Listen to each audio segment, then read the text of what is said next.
Hello, welcome to the Healthy Alternatives podcast. I am Dr. Christine Sauer with DocChristine.com. Today's show is a recording of my radio show of the same name. Enjoy!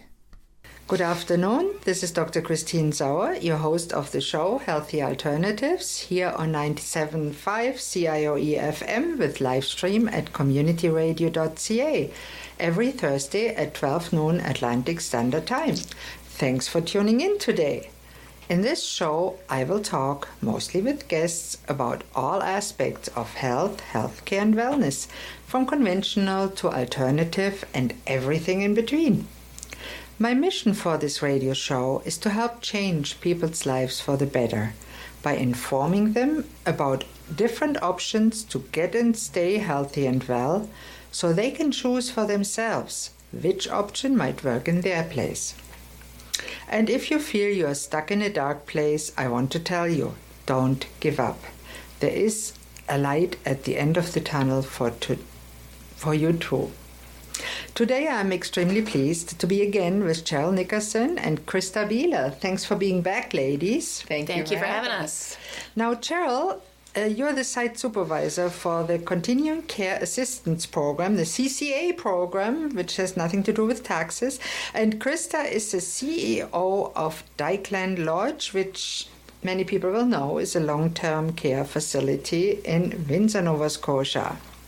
Now I'm excited to have you back, and in the first show of this series we talked a little bit about the generalities of the program, but I would like to know a little bit more about the challenges that people face when somebody says, oh, I want to help older people. I looked after my mother and now I want to make it a profession because I'm a compassionate, loving person and I want to help other people, and it will pay the bills too, which is nice, of course. So what are the challenges they face once they go to that? Okay, well, the organization that I represent is CBBC Career College. So what we do is they first come in and they speak to the admission team. And the admission team is going to give them a very extensive interviewing process first. Because what we want to do is actually we want to dig a little deep into the reason that they want to become a continuing care assistant. And once we get them talking, then, we will ask them, do you have any challenges yourself that you may not want, that may oppose a challenge to you to take this? Because we got to look at this. It's shift work, right? It's not a 9-to-5 job. No. We got to look at, a clear criminal record, do the vulnerability checks. Those two things basically need to be done. Because, Krista, you can certainly, agree with this, that we do need this before we can have a CCA person come into the program. What about the physical challenges? Yeah, now that's another thing.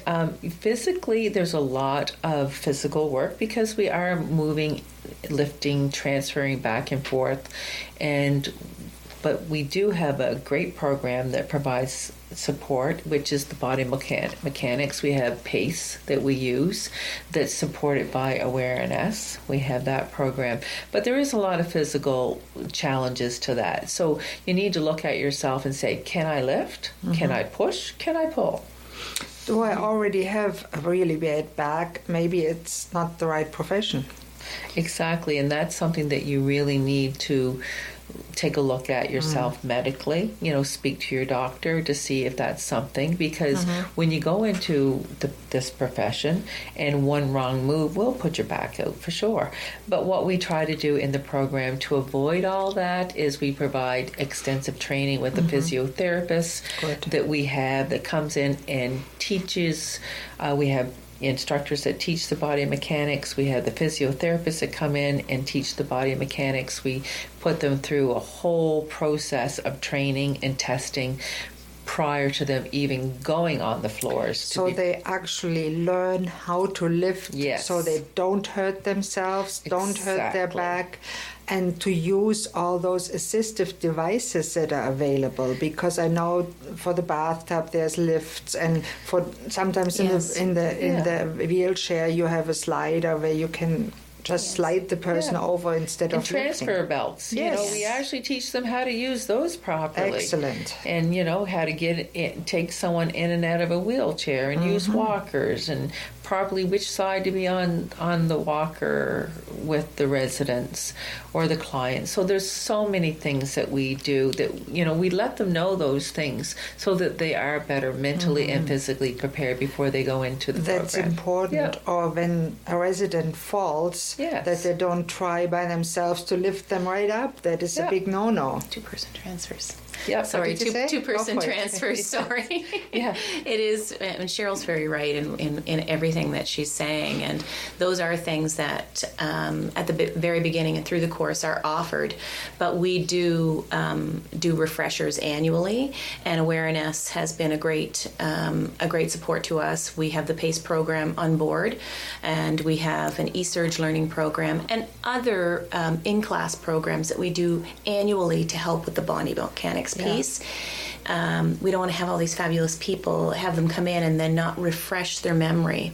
We are a helping society, so our brain functions and works in a fashion that we want to always help. Even if you can't find your coworker to help you with a transfer and you're supposed to do two, you might reach out. We go through that training to explain to them, I understand your need and your desire, but you can't do it in that way because you can injure yourself, and then you're gone for a long time. From family too, from your own family. Right, and that's very important because nobody really wants to get injured on the job. Now, what other challenges are there? How is it financially? So, what happens is when they are greeted by our admissions team, they're also greeted with a financial consultant that we have on site, and they're easily available. So what they do is they start a process. We actually have to find out from them, how are you going to pay for this program, right? And, have you got anything in place? And sometimes there's student loans. Mm-hmm. Sometimes they are supported by funding from the government. Mm-hmm. And those are things, sometimes people come in and their families actually help support them, which is really nice because that gives them an opportunity to shine, with their parents, and their parents are so proud of them. But regardless, the way we look at it at CBBC is they're going to shine regardless of how they're funded. But there is challenges, of course, and it's steps that have to be done in certain time limits for them to be funded. And it's very important that they stick to those time limits, but what we do is we support them on those time limits, so they're never without support. No, that's very important. Yeah. Did you ever have somebody that had to drop out because it just couldn't find the financing? Yeah, actually, sometimes that happens, but not to worry because they can pick up at another time. Oh, that's always right. Good. So we are not going to turn them away, saying that you don't have the finances. We will just have to let them be picked up at another time. So we do that. Now, are there any age limits? Do you have to be at least 15, 18, probably 18. 18 is usually... Is there an upper limit, like after 65, you're a resident?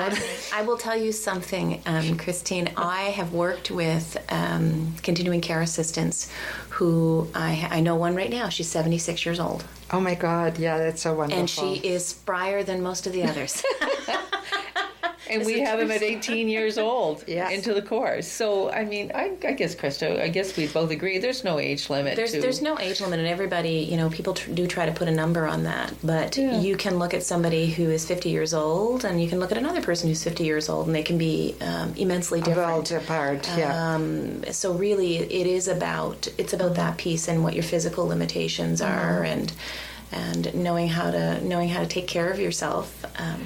And that's very important, and I think the program also gives them emotional support, and it's wonderful that in your facility they're integrated in the nursing home care, so they actually experience the residents, they actually meet them, they sometimes get to really like them, and it can be hard when a well-loved person, even though it's work, but a well-loved person when they die. Yeah. Continuous learning is always evolving. regardless of your age limit. Yeah. It is, that is one of the tougher things, and has definitely become a challenge in the last number of years, is looking at the continuing care assistants who are working in long-term care in a province where one of the other goals is home first, so stay home longer. So that means that you're still experiencing death, but you're experiencing at a higher rate. So that's one of the concerns, and how we actually support the continuing care assistants, the families, the residents, even a resident who's in the room with somebody who's passed away, how we support them to get through that piece. Do the continuing care assistants sometimes have time to sit with somebody that is dying, or not so much?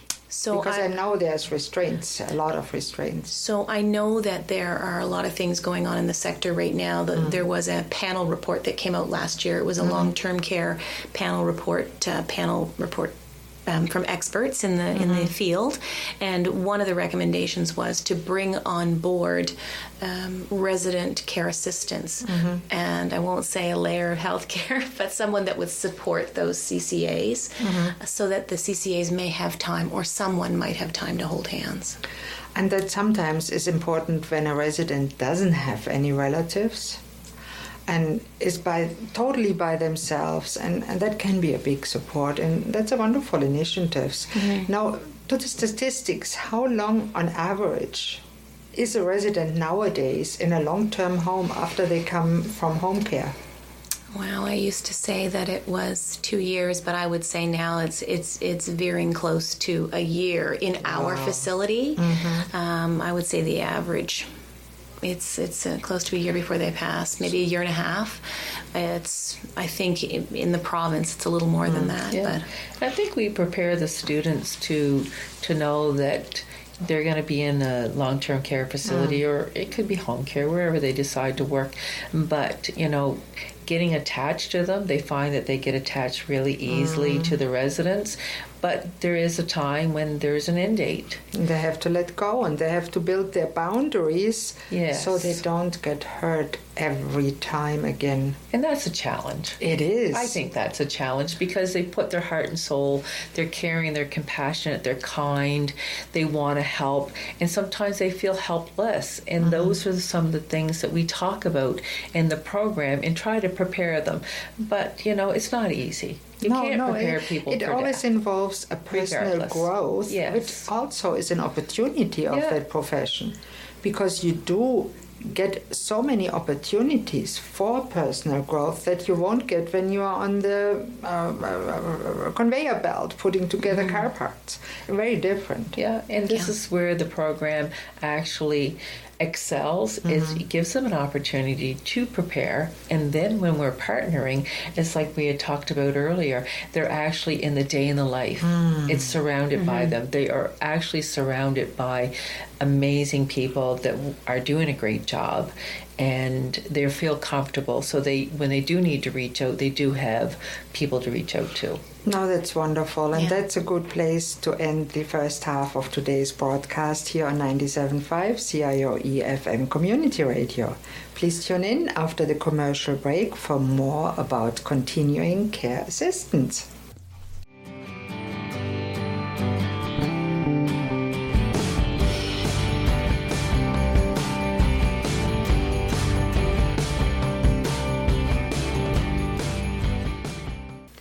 Hello and welcome back to Healthy Alternatives here on 97.5 CIOE FM or on the web at communityradio.ca.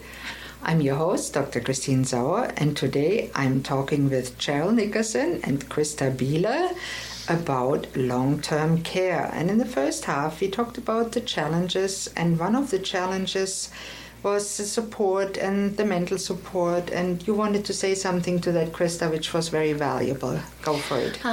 Yes, just in regards to the that emotional support and that mental support, that there have been a number of new initiatives that have come on board.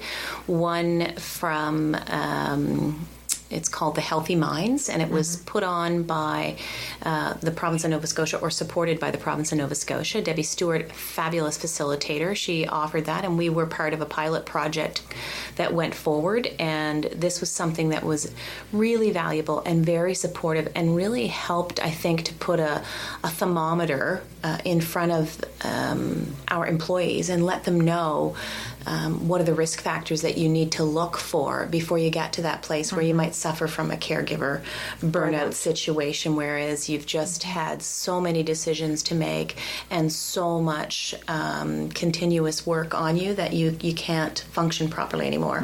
So it was a really, really good program. The rest of our staff will go through it in the next few months, and I did just want to mention that, you know, that we do have those, we do have those supports there. And that is very important, but there are significant stressors to that job. What do you think is the most significant one that you see? Well, I think the most significant one is that we now have a provincial goal and a provincial strategy, which is to keep folks at home much longer, which means when they arrive at our facility, they may be suffering from numerous comorbidities or illnesses that make it very challenging to provide care, and that may also mean that they may pass away shortly after arriving. And we could have someone who comes on board and may pass away within 6 months.